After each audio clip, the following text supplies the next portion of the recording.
நம்ம வந்து வேளாண்மை துறையில் வந்து இயற்கை விவசாயத்தை பற்றி பயிற்சி எடுக்க போவோம். அப்போ நம்ம இப்போ சமீபத்தில் ஒரு ஊருக்கு போனோம். அங்கே வந்து கத்திரி வந்து எங்கள் ஏரியாவிலே வந்து அந்த கத்திரி தான் வந்து ரொம்ப பிரபலமான கத்திரி. ஆனால் அங்கே போய் அந்த கத்திரி நான் போய் எல்லாம் பேசினேன். அப்போ வந்து முதல்ல வந்து என்ன மருந்து அடிக்கணும்னு சொல்லவே மாட்டேன்ட்டாங்க.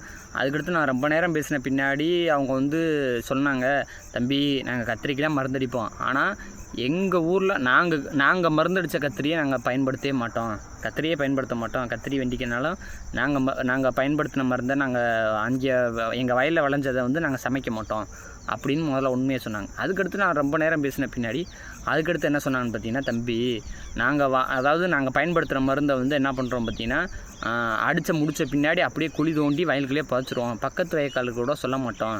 அதான் வந்து எங்கள் ஊரோட இதுவே, அப்படி தான் நாங்கள் வந்து விவசாயம் பண்ணுறோம், யாருக்குமே வந்து பக்கத்து வயக்காரர்கள் கூட சொல்ல மாட்டோம் அப்படின்னாங்க. சரி, அதுக்கடுத்து என்னதான் பேசின்னு பார்த்தா அதுக்கடுத்து அவங்க என்ன சொன்னாங்கன்னா, ஒரு தடவை நாங்கள் வந்து கத்திரிக்கு வந்து மருந்து அடித்தோம்னா 25 நாளைக்கு வந்து அதுக்கடுத்து வந்து நாங்கள் வந்து எங்களுக்கு மருந்தே தேவையில்லை. ஏன்னு பார்த்தீங்கன்னா, மருந்து அடித்த பின்னாடி அதில் காடை போனாலும் சரி, கவுதாரி போனாலும் சரி, முயல் போனாலும் சரி, தட்டான் போனாலும் சரி, எல்லாமே செத்து போயிடும். அது எங்கள் கண்ணால் நாங்களே பார்த்துருக்கோம். அந்த மருந்து பேர் ஏதோ ஒன்று ஊசியோ நம்ம சொன்னாங்க. 50 மில்லி வந்து 1000 ரூபாயாம். 1000 ரூபா தம்பி, நீங்கள் அடித்து பாருங்கள், 25 நாளைக்கு நாங்கள் வந்து கேரண்டியாக தர்றோம் அப்படின்னு ஒரு விவசாயி சொல்கிறாரு.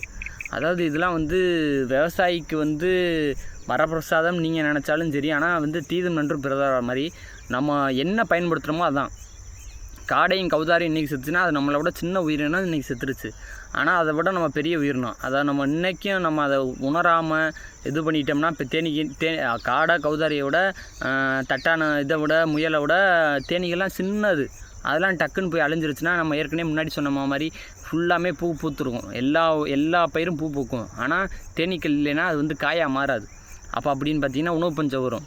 அதாவது அதையாச்சும் புரிஞ்சுக்கணும். அப்போ எதுவுமே புரிஞ்சுக்காமல் நம்ம வாட்டுக்கு நம்மளுக்கு பணம் தான் முக்கியம் அப்படின்னு நம்ம விவசாயம் என்ன பண்ணிக்கிட்டே இருந்தோம் பார்த்தீங்கன்னா, இன்னும் 5 வருஷத்தில் வந்து எப்படி பார்த்தாலும் உணவு பஞ்சங்கள் வந்துக்கிட்டே தான் இருக்கும். அதை நம்ம வந்து சுற்றுச்சூழலை பாதுகாக்கணும். நம்மளுக்கு உணவு சாப்பிடணும்னா தேனியும் முக்கியம், காடையும் முக்கியம், தட்டானும் முக்கியம், பாப்பாத்தி முக்கியம், எல்லாமே முக்கியம் அப்படின்னு நம்ம வந்து உணர்ந்து நம்ம என்றைக்கு விவசாயம் பண்ணுறோமோ அன்றைக்கி தான் வந்து நம்ம வந்து தற்சார்பு வாழ்வியலை வந்து நம்ம வந்து கடைபிடிக்கும். நம்ம வந்து